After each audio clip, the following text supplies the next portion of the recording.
How you guys doing today? I have Mr. Amefika Geuka with me today, the co-founder of the 1 Million, man. A great interview, a great guy doing great things. We had a little mix-up with the schedule, but we ended up getting it done anyway. So it is all good. It is all good. Good people, how you guys doing today? Welcome to Think About It Radio Motivation Monday. I'm super excited about this interview, man. Solid man, leader of our community. And this is the honor for me to be able to speak with him for a few minutes today. Mr. Geuka, how you doing today, sir? I'm doing quite well, good brother, and it's good to have you have me on with you. I appreciate this opportunity to share with your audience. Oh, you're very, very welcome. You're very welcome. Like I said, my audience is going to get a treat today, man. I am sure. But without further ado, man, let the people know who you are, what you do, and let's get into the meat and potatoes of this whole thing. Well, to keep it simple, and for purposes of our conversation today, along with Jim Klingman, I am the co-founder of the 1 Million Conscious and Conscientious Black Contributors and Voters. And we have since, of course, handed the reins of leadership to Brother Sam Burnham and Sister Monica Williams. So at this point, we are somewhat retired co-founders of the movement. Still stay in touch with folks, or they stay in touch with us as they feel a desire to pick our brains or check things with us or run things past us. So we're still involved, but not in a position of leadership anymore. Okay. And how can people get involved if they want to support the movement and do some things and to connect with you guys in any kind of way?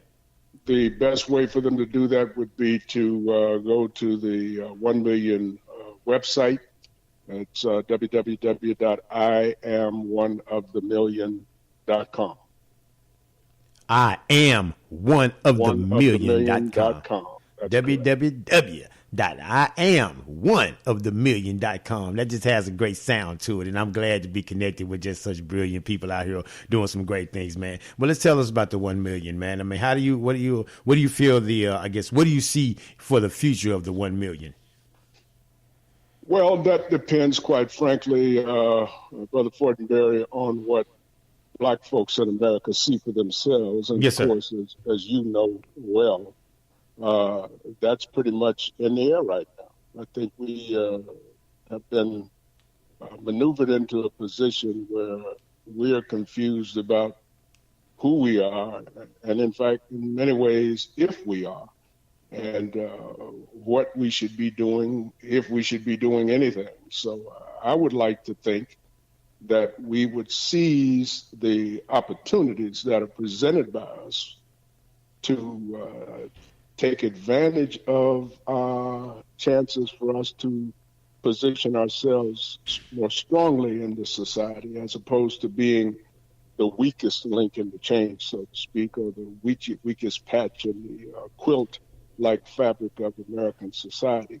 But unfortunately, we don't show much sign of being able or willing to come together in a manner and to the extent that would be necessary if we're going to strengthen our position rather than continue to allow our position to be made weaker.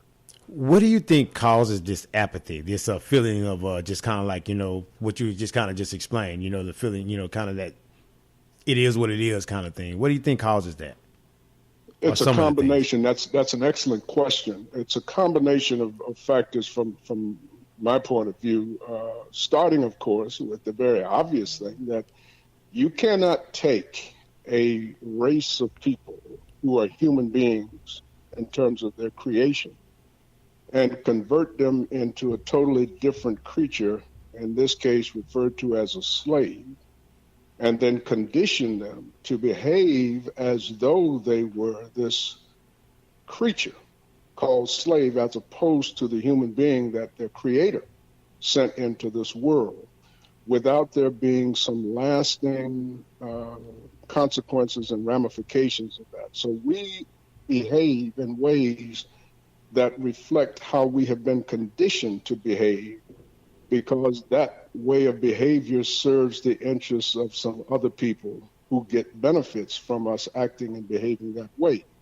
And then, of course, as the generations go by, those of us or those of our ancestors who still retained much of their African humanity tend to die by the wayside, so to speak, and they are replaced by subsequent generations who knew not Joseph, to use a biblical reference.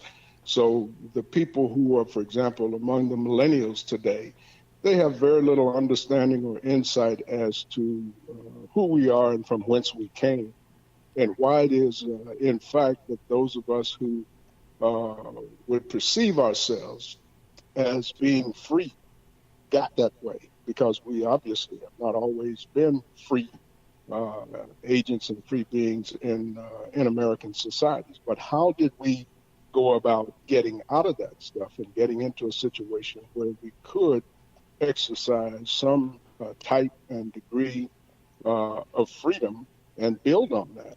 So we don't have people of my generation, too many of us left around.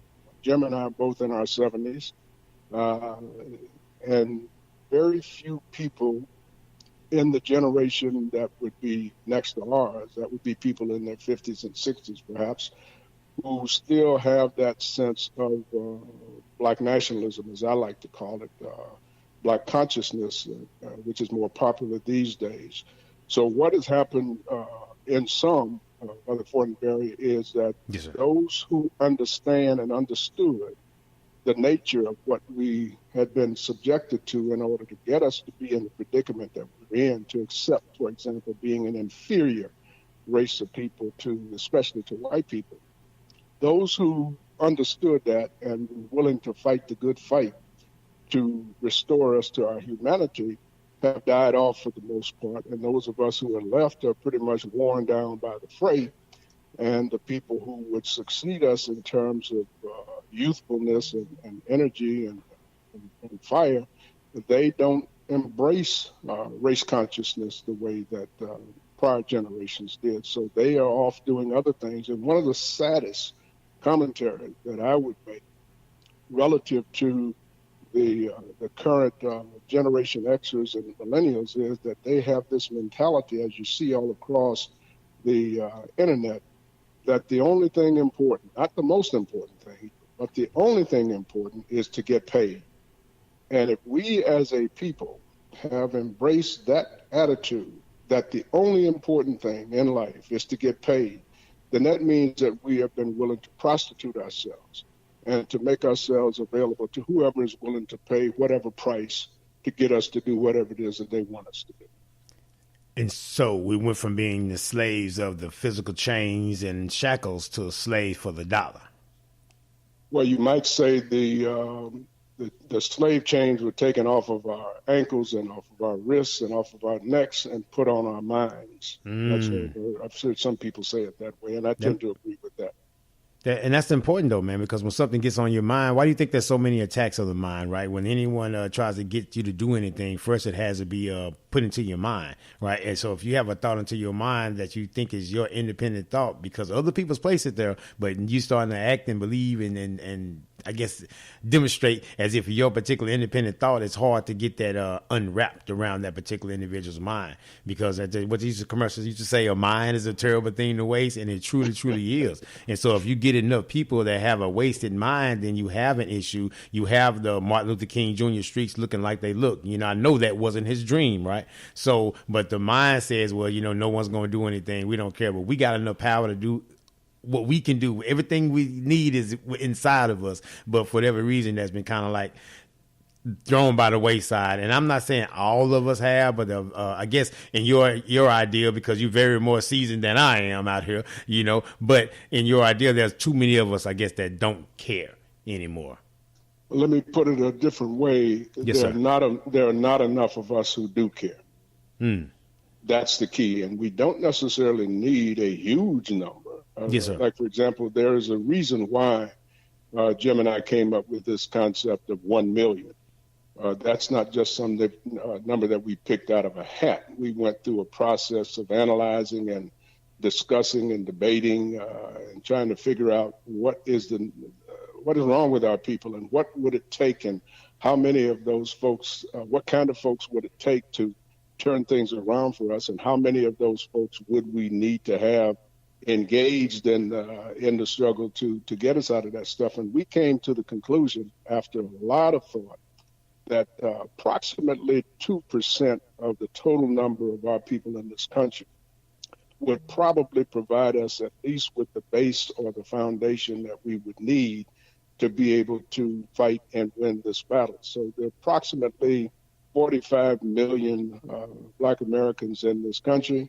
And so if you take 2% of that, it's approximately 900,000. So we rounded off that number to the next 100,000 and figured we'd use 1 million because that's easier to work with than, say, 900,000.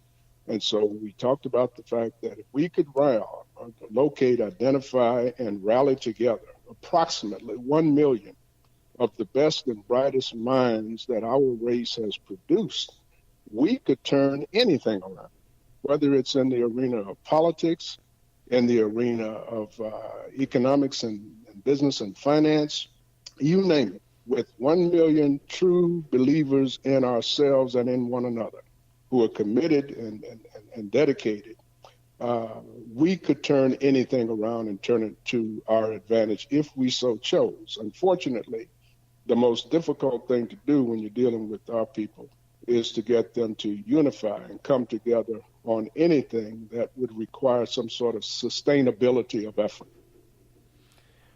That, to me, is a powerful statement, but also a sad one at the same time. That closing statement, right? Because it's almost like you just hit the nail and just boom, you just drove it in. Because, and me and my dad have a lot of conversations like that about, togetherness of African American people, Black people, whatever. And he's always like, man, son, it's always going to be that. It's always been that way as long as I've been alive. And he's 72 years old. So he's like, it's always been that. They don't want to get together. And so wherever it was, it worked. It worked, and it's still working in 2019, and it's so hard, to get that done. And I understand, you guys fight, you guys struggle, man, and you guys are just tired right now, right? Because you can want something so bad, and you look and see no one else wants it. Like, this is solid gold over here. Like, no, I'll take trash. But this is gold. No, I'll just take the trash. And it's just hard, I guess, to just keep beating your head up against that, trying to prove that fact that this is better than what you're getting over there. And I continue to pray, man. I continue to just, I guess, ask God to align me with people that can, I guess, keep moving this particular movement you guys have, man, because it's definitely important because we're steady number 2 in the one-man race out here. And for whatever reason, the blinders are on and we can't seem to see it or care enough. I guess enough people, as you say earlier, care enough about it to say we need to move the needle in a different direction. And you're in a key position, Brother Fortenberry, to help us. If there's any hope at all for us, you are in a key position as a communicator with a platform of your own that you control to help us at least identify and locate and perhaps bring into the fold, so to speak, yes, sir, those kinds of folk who would comprise or make up that 1 million extra special kind of people that I like to talk about. If we can't create our own platforms, such as what you have, and then use those effectively to reach the people, take the message that needs to be taken to the people that would likely respond to it, then that fault is ours. We can't blame racism or anything else because we are free, literally free. Yes, We're sir. no longer in bondage. So if we have chains on our minds, those are chains that we can rid ourselves of. So we have to be willing to do that. And you are in a key position as a communicator to help us reach the kind of folk who we're trying to reach. We're not trying to reach all of them. We know that you're not going to get 100%. We're not even going to get 50%, not even 10%. As the 10% theory at one time. That W.B. Du Bois thought that when 10% of Black folks got educated, that 10% would provide the leadership element that we would need to upgrade and uplift the other 90%. But unfortunately, as people got into the position of qualifying as educated and potential leaders, they chose to go a different route. They didn't choose to lend their abilities, their skills, their knowledge, their capacity, their talents, etc.,